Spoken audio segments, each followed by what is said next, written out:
A graça e a paz, sejam todos muito bem-vindos à sala de adultos do dia 24/1, domingo, Escola Bíblica. Continuamos aí avançando em Timóteo, em busca de Timóteo, hoje capítulo 22, 23, e espero que seja produtivo, espero que transforme as nossas vidas. Hoje está conosco a Suzana. A graça e a paz, pastor. A Graça e graça e a paz. paz a todos. Continuamos, sim, pastor, nessa caminhada de aprendizado. Né? Vamos lá, então, o nosso texto desses capítulos. 2 Coríntios 8, verso 5, do 3 ao 5. Eles deram somente aquilo que podiam dar, mas muito mais, não somente aquilo que podiam dar, mas muito mais do que isto. E posso testemunhar que assim o fizeram de vontade própria. Eles nos suplicaram que levássemos o dinheiro a fim de poderem participar da alegria de ajudar os santos. Eles fizeram além de nossas expectativas. Paulo, é engraçado que a gente usa o Timóteo como base do livro, né? O autor usou o Timóteo como base do livro e a gente como base da discussão, mas na verdade em todas as cartas de Paulo a gente vê esse mesmo teor. Né? É um teor paulino de chamar a obra e que essa obra seja com excelência. E aqui ele destaca que eles fizeram por eles além das expectativas. Eu acho isso uma coisa interessante porque nós estamos vivendo um despertar da graça de Deus, e eu acho muito interessante porque ao mesmo tempo que a gente sabe que não há nada que se possa fazer, que se precise fazer para ser salvo, a graça de Deus é suficiente, é o que nos salvou, e isso nos enche de um amor que constrange e que nos leva a fazer mais do que as expectativas de querer buscar a excelência. Não é isso? Verdade, pastor.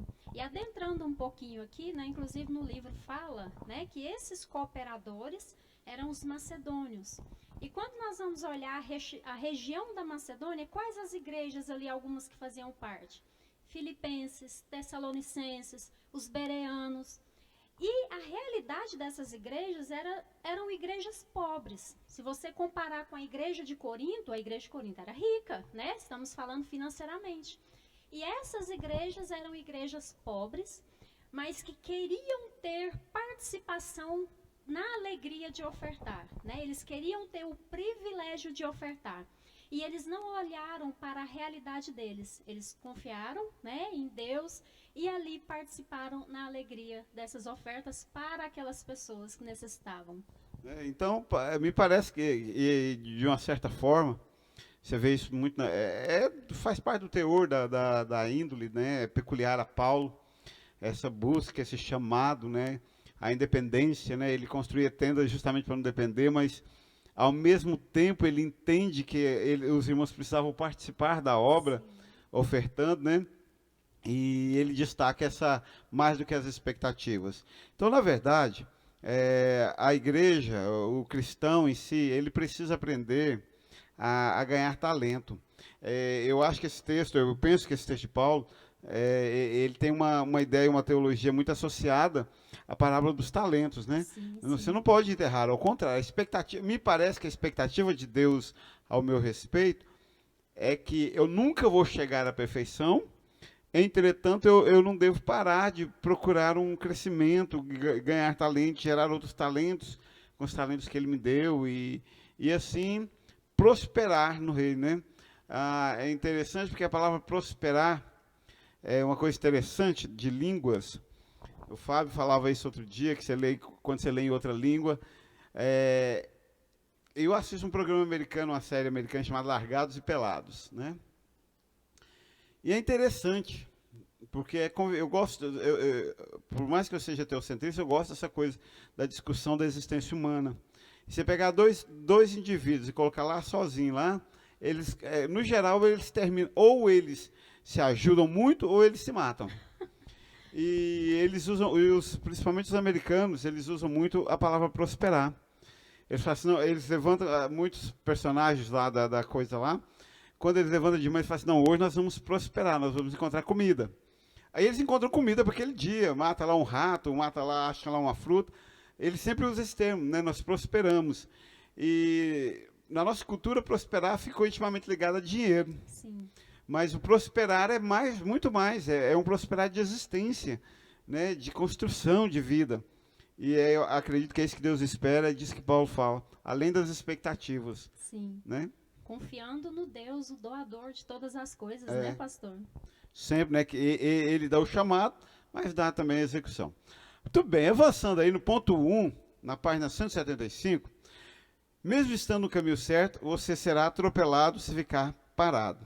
É uma frase do Will Rogers. Eu acho essa frase interessante, a abertura do capítulo, né? E eu já até percebi uma coisa, né?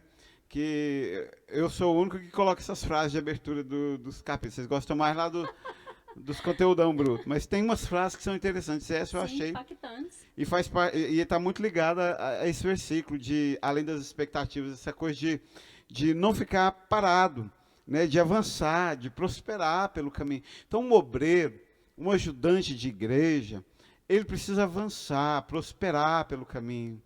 Né? Eu não sei se às vezes eu vivo uns momentos de decepção com certas pessoas que, meu Deus, parece que não avançam nunca.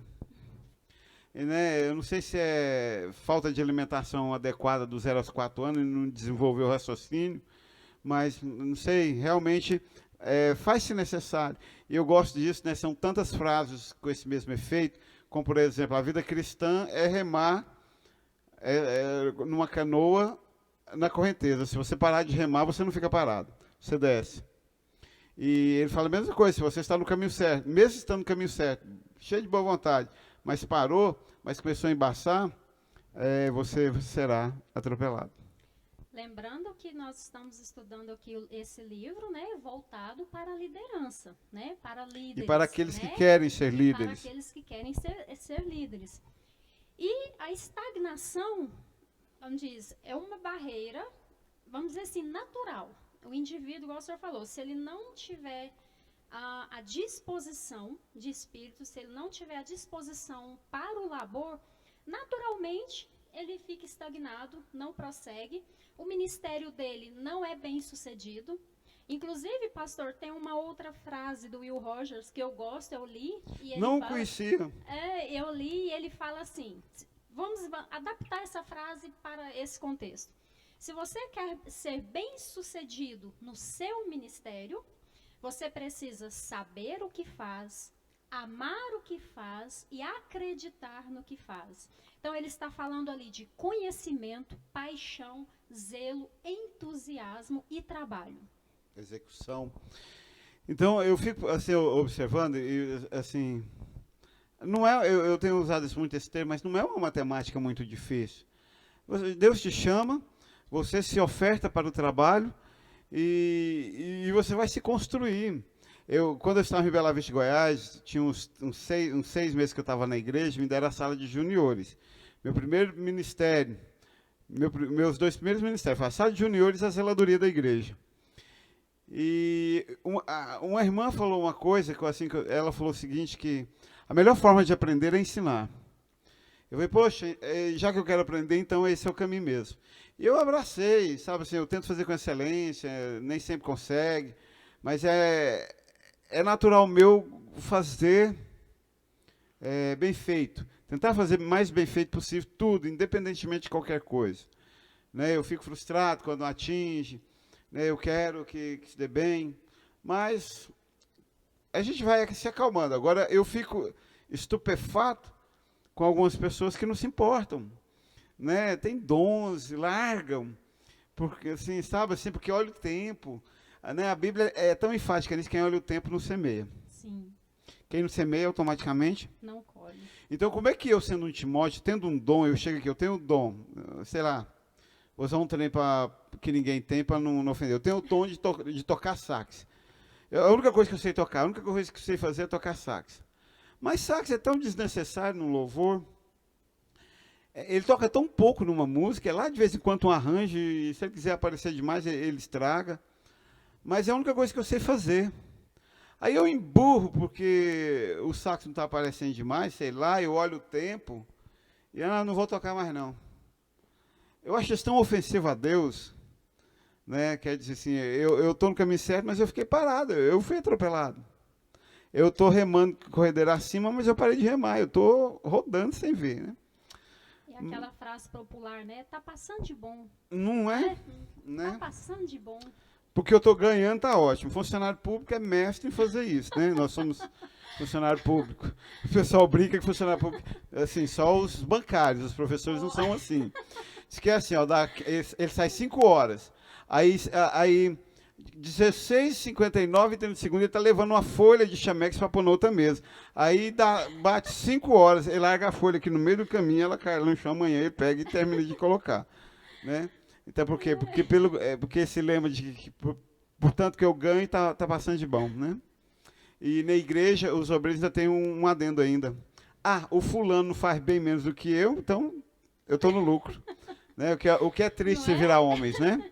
Você vira homens é uma das maiores decepções. Verdade. Bem, mas no ponto 2, na página 175, as palavras mais ditas por uma igreja que está morrendo e também por um ministro de socorros que está à beira de se tornar obsoleto, ou seja, ultrapassado.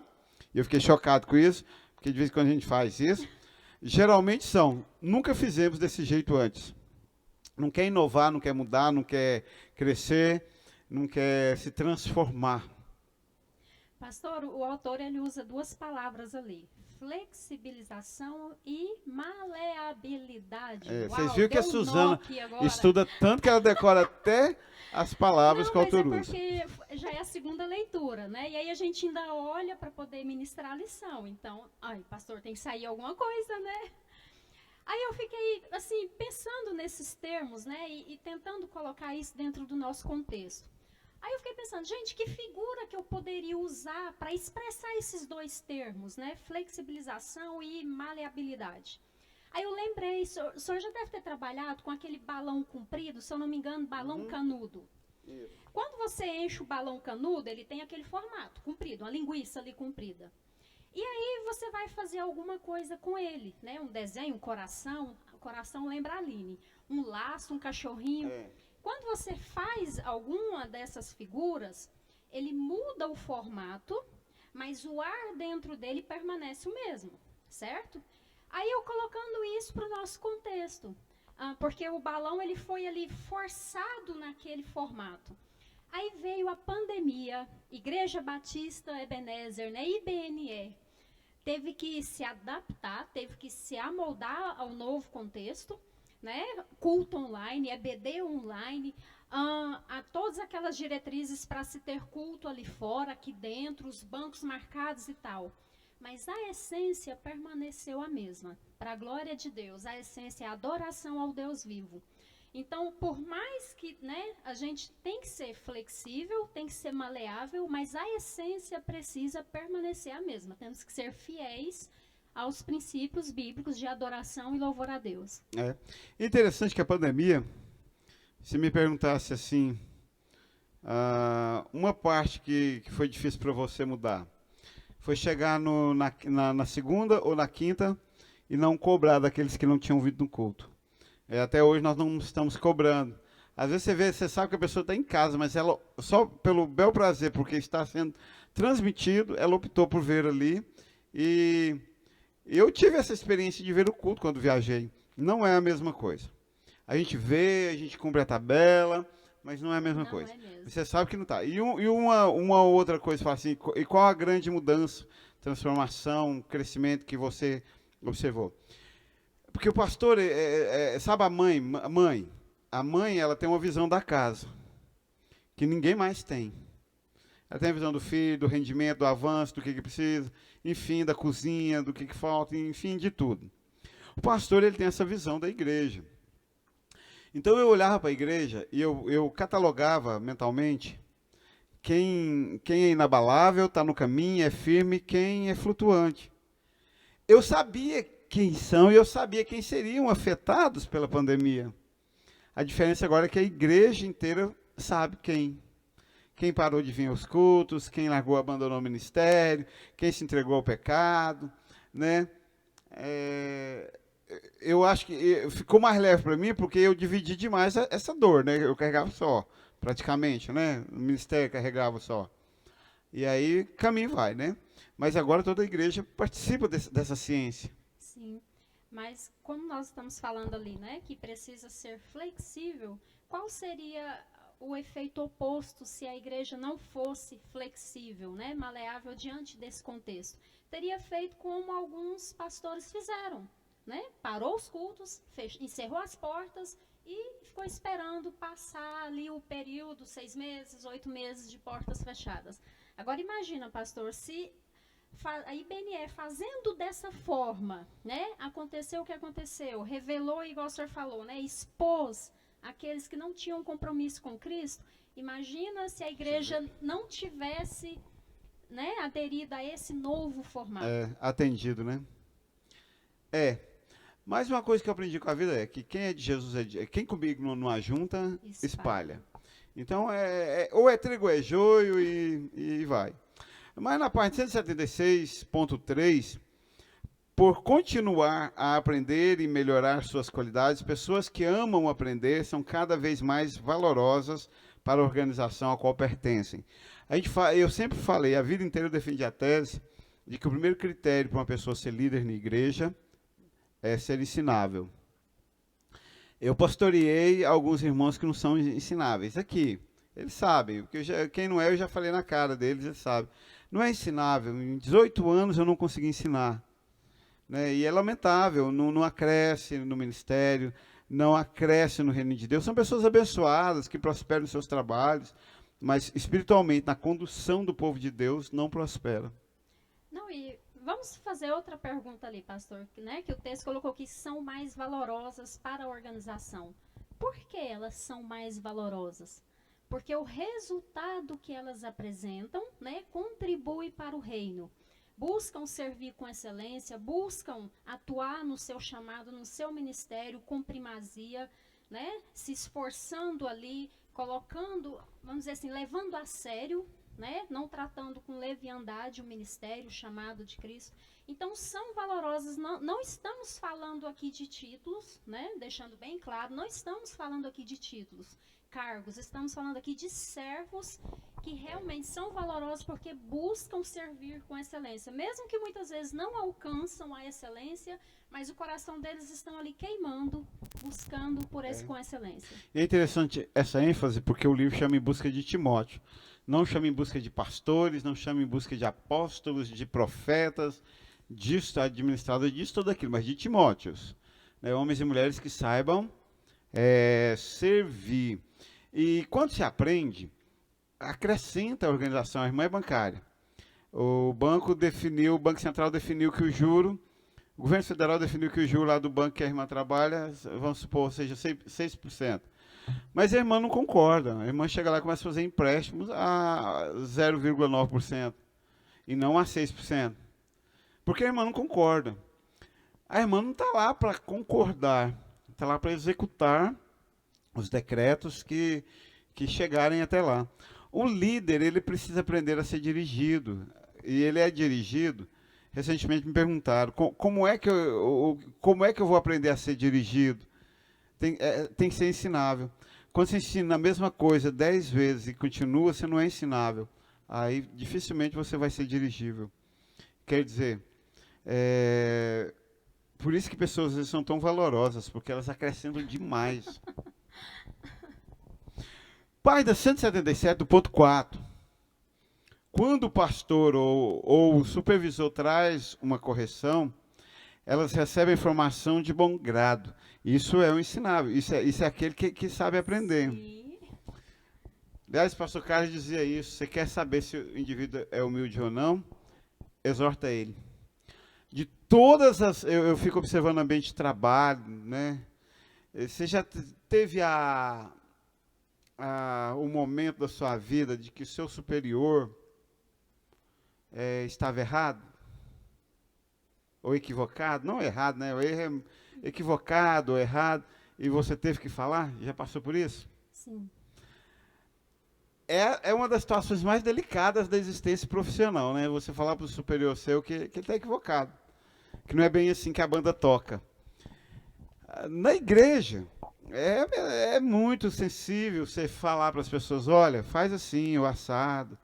Né? O pastor José sempre fala que dar opinião na vida dos outros é fácil. Difícil é, sei lá, viver, né? Mas a gente, como pastor, como líder, como professor, acaba que a gente tem que ficar dando opinião. E é tão tensa essa coisa de dar opinião. É inerente ao ministério, né? É.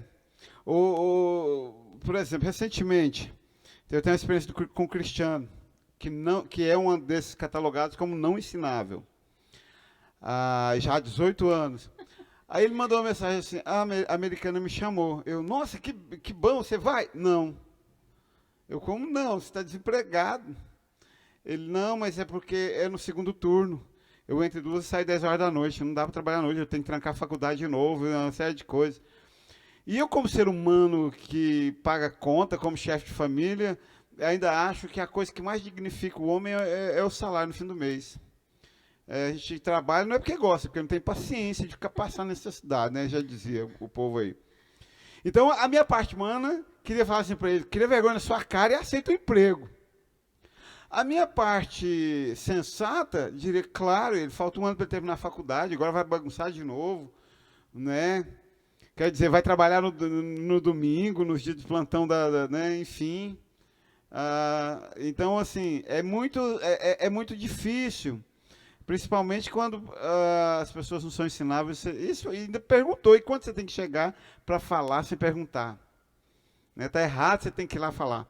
Não é fácil.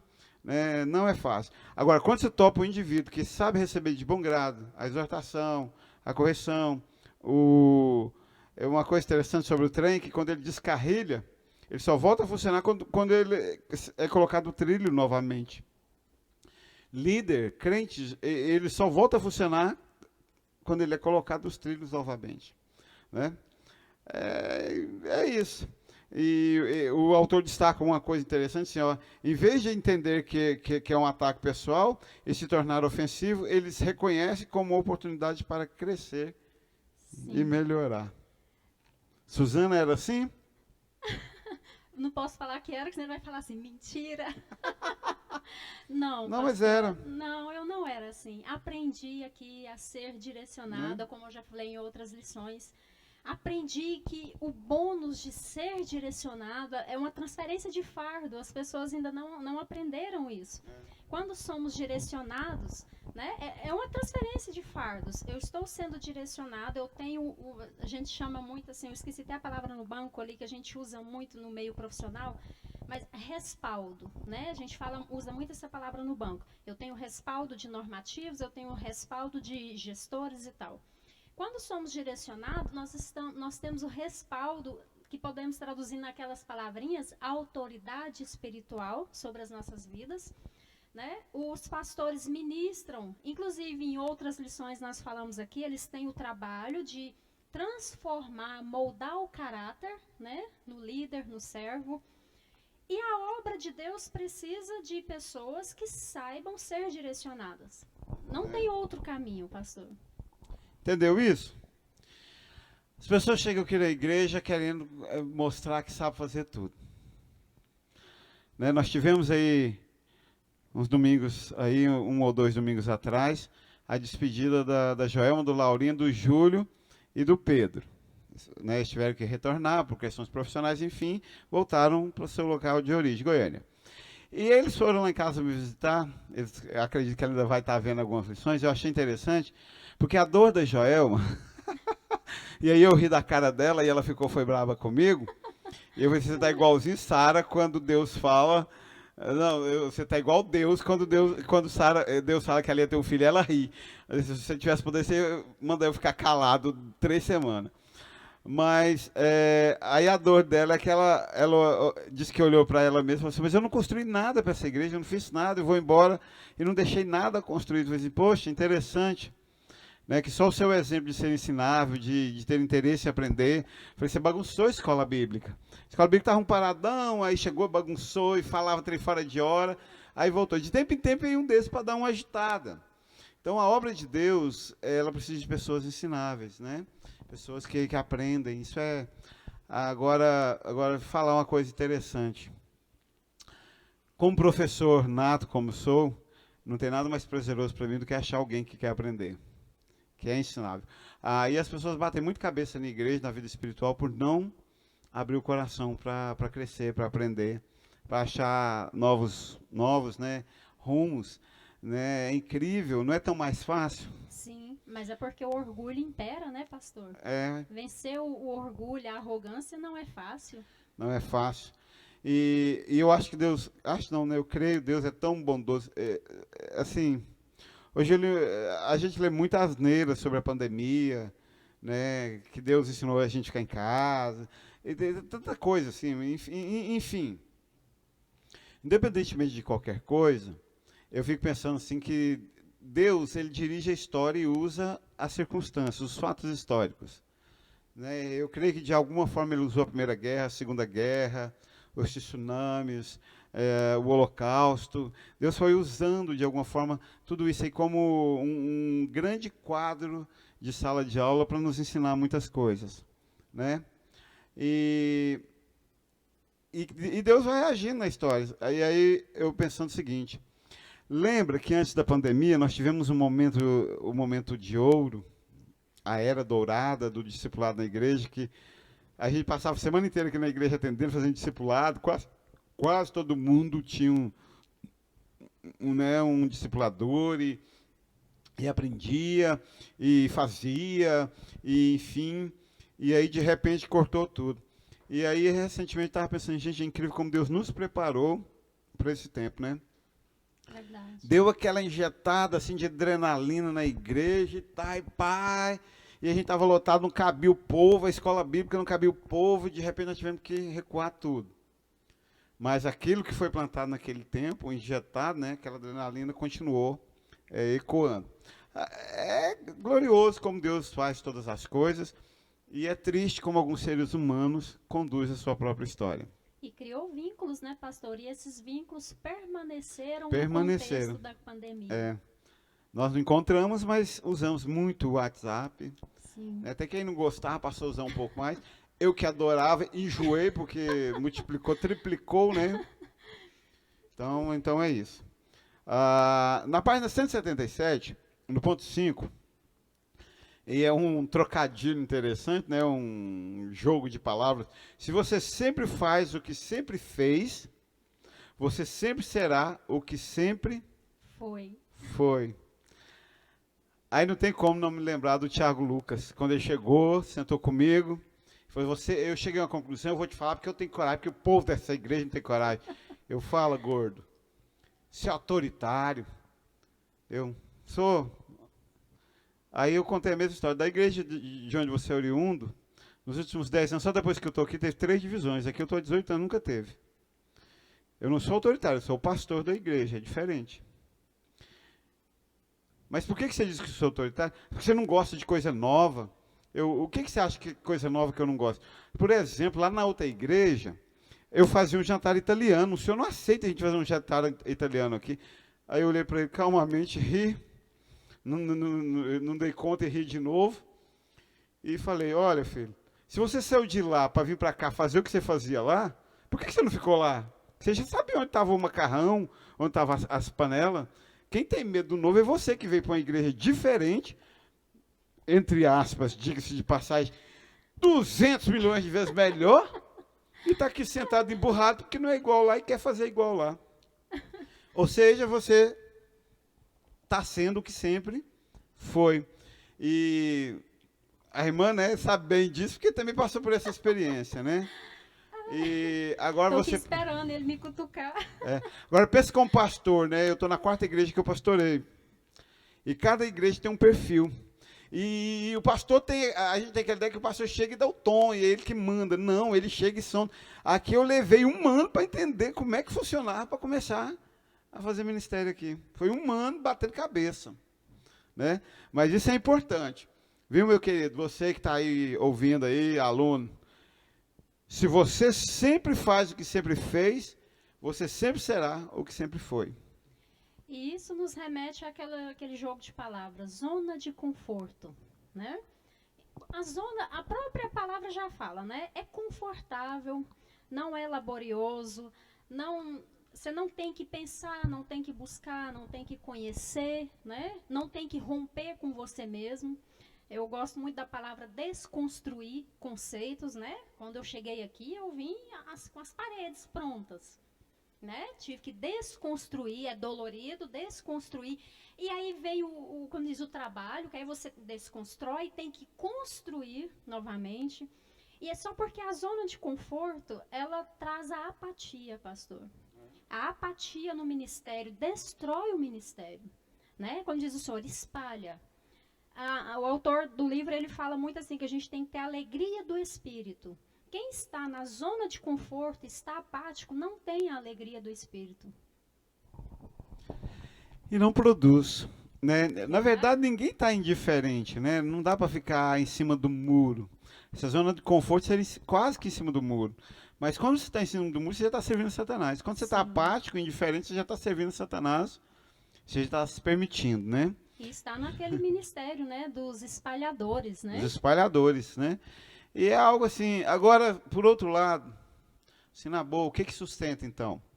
Às vezes, como, o tom que a gente fala dá uma impressão que o ministério é uma merda, que é uma decepção ser pastor. Não, a gente está falando aqui que alguns precisam dar uma levantada e romper. Nós não estamos falando daquele circo inteiro que romperam. Ou tem gente que cresceu demais, tem gente que entendeu a mensagem. Quantos irmãos entenderam? Tem entendido isso?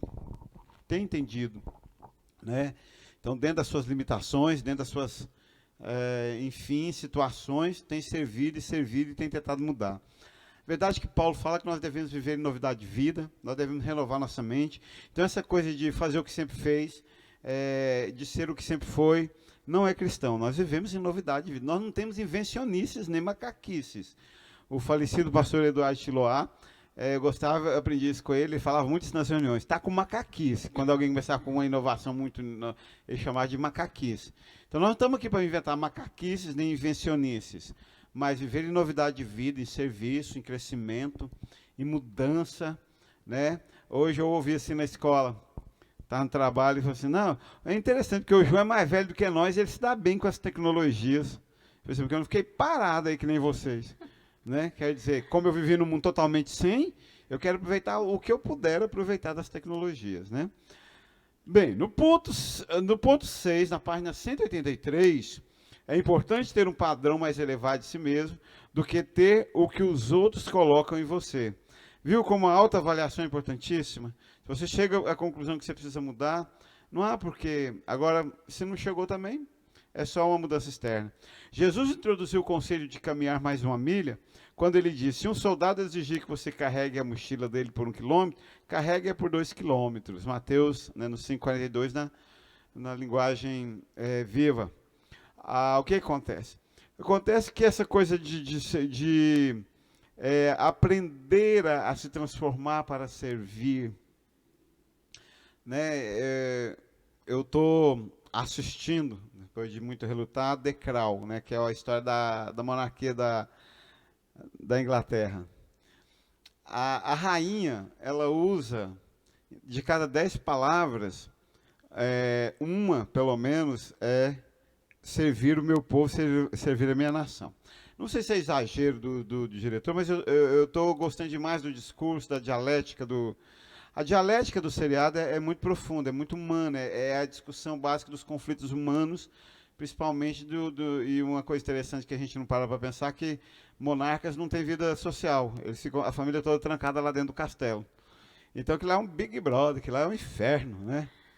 E aí é interessante ver isso, e ela fala demais para os outros membros da família real, você é da monarquia, você tem que servir o povo. Não é o povo que vai, tipo assim, né, parafraseando, não é o povo. Nós não estamos aqui para o povo não servir, nós estamos aqui para servir o povo, para achar solução para o povo, para fazer o que é melhor para o povo.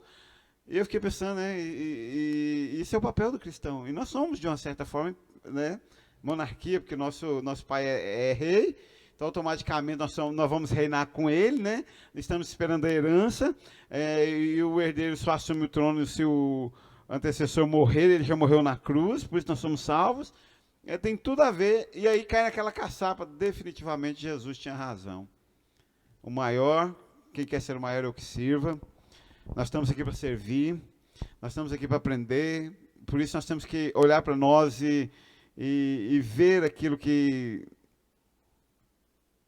Deus chamou e nunca se contentar e sempre entender que tudo, nós cantamos isso, tudo que eu ofertar vai ser pouco. Né? O senhor me fez lembrar de novo de Lucas 12:42. Servos de servos. Aí o texto termina assim, né? Feliz é aquele que o seu senhor encontrar fazendo assim. Ou seja, servindo aos seus servos, né? Aos filhos de Deus. E, pastor, vamos de novo na questão da disposição de espírito, né? O texto fala ali, ó, é importante ter um padrão mais elevado de si. Lembrando que isso aí é com sabedoria, né? Com equilíbrio. Para a gente não cair na caçapa que Paulo fala ali, né? Para a gente não se autoexaltar e tal. Mas o que ele está falando ali? Vamos falar, por exemplo, de Davi e Golias. Quando Davi chegou ali no acampamento, qual era a visão das pessoas que estavam ali? Eles viam um gigante, né? Um gigante invencível. Quando Davi chega ali, ele vê um filisteu incircunciso, né? Que estava afrontando seu Senhor dos Exércitos. Então, ele tinha um padrão elevado, porque ele sabe quem era o Senhor dos Exércitos. Então, muitas vezes nós olhamos para nós e achamos que nós não podemos fazer, mas Deus nos deu condições de fazer. Olhamos as dificuldades, né, ao redor e achamos que não é possível fazer. Eu costumo falar para os meninos assim, o não nós já temos, né? Se não fizermos nada, vai continuar do jeito que está. Então, vamos tentar, porque o não nós já temos, não é? E assim é no ministério. Nós temos a condição de servir, de fazer melhor, com excelência. É servo, eu gosto mais do mais de ti, é servo, né, de todos os irmãos. Sim. A irmã falando, eu me lembrei da Lorena. A Lorena veio de uma zona rural chamada Ipameri. Ela é praticamente uma província, né? E aí ela veio, aí, claro, as pessoas, todo mundo chega na igreja choca, né? Que eu não tenho educação, que sou autoritário, blá, blá, blá, blá, blá, blá, blá, blá, blá, né? Enfim. Normal. Já não incomodo muito mais. Mas foi no episódio da Lorena, que a irmã falando, que eu me lembrei disso. Aí quando a Lorena entrou para o Ministério de Enfermagem, de ficar lá medindo temperatura, o álcool em gel, eu acho que foi a primeira vez que ela veio mais cedo para o culto. E aí ela chegou, montou a banquinha dela lá no portão, quando a gente ainda estava lá no pátio. E ela montou e virou para cá e ficou olhando o povo. E aí, passou uns 15 minutos, já estava tudo pronto, aí eu fui lá. Aí eu fui lá sem falar o que, ela falou assim, pastor, hoje eu entendi que realmente essa igreja é boa. Aí o que foi? Ela falou assim, 15 minutos, sem ninguém mandar ninguém, o pátio virou uma igreja. Mais ou menos assim que ela falou, né? Cada um fazendo sua função, todo mundo trabalhando, e 10 minutos, 15 minutos, esse pátio virou uma igreja. Mais ou menos assim que ela falou. Eu falei, pois é. Eu falei assim, você sabe por que a Paula te chamou para fazer parte do ministério? Porque eu mandei mensagem para ela, autorizando. Eu falei assim, olha, vê com a Lorena, ela está fazendo enfermagem. Então, aqui, há liderança. Igreja não funciona quando não há liderança, quando as pessoas não querem servir, porque quem quer servir, a primeira coisa que ele quer é um chefe. Não é? Não é? Quem foi chamado para servir, a primeira coisa que ele quer é alguém para delegar a ele o que ele fazer. Mas as pessoas querem, enfim, a glória, mas não querem o Calvário, né? Diz isso. Os católicos já dizem isso, né? As pessoas querem a glória, mas não querem o Calvário. Enfim, é um tempo de nós aprendermos a servir, né?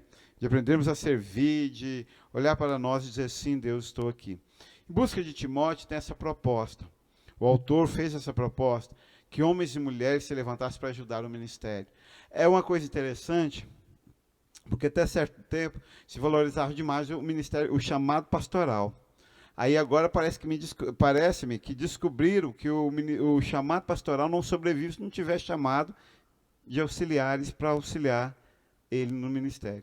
Então vocês são necessários. Você que pensa que não vale nada, que não tem ministério, que não tem nada para você fazer aqui, tem, e você é importante, e se sustenta, chega aqui e vê a harmonia no final do culto, porque diversas pessoas fizeram diversas coisas, de carregar a cadeira, de pôr uma caixa lá fora, de ter uma ideia disso ou daquilo, enfim, vou dar um exemplo. Claudinei, recentemente, no culto de quarta, ficou em casa. A Sá ainda mandou uma mensagem. Pastor, eu e meu pai estamos aqui em casa assistindo o culto, viu? Eu estava lá vendo a transmissão ao vivo e vi. Tá. Aí lá no meio da oração, eu olhei para baixo para procurar água. Não tinha água. Porque quem coloca água é o Claudinei. Aí o dia que o Claudinei não veio, eu tinha que ficar aqui 1h30 falando, sem tomar água. Então, aquele que vai lá e busca um copo de água e põe aqui, tudo dá certo, porque todos têm chamado. E muitos por trás da cortina, como nós falamos na lição anterior, né, pastor? Servindo com excelência, sem estar aqui, ó, exposto o serviço dele, o ministério dele, para a glória de Deus. É isso, irmãos. Deus os abençoe, Deus os guarde e que você seja Timóteo. Estamos precisando de Timóteo. A graça e a paz. A graça e a paz.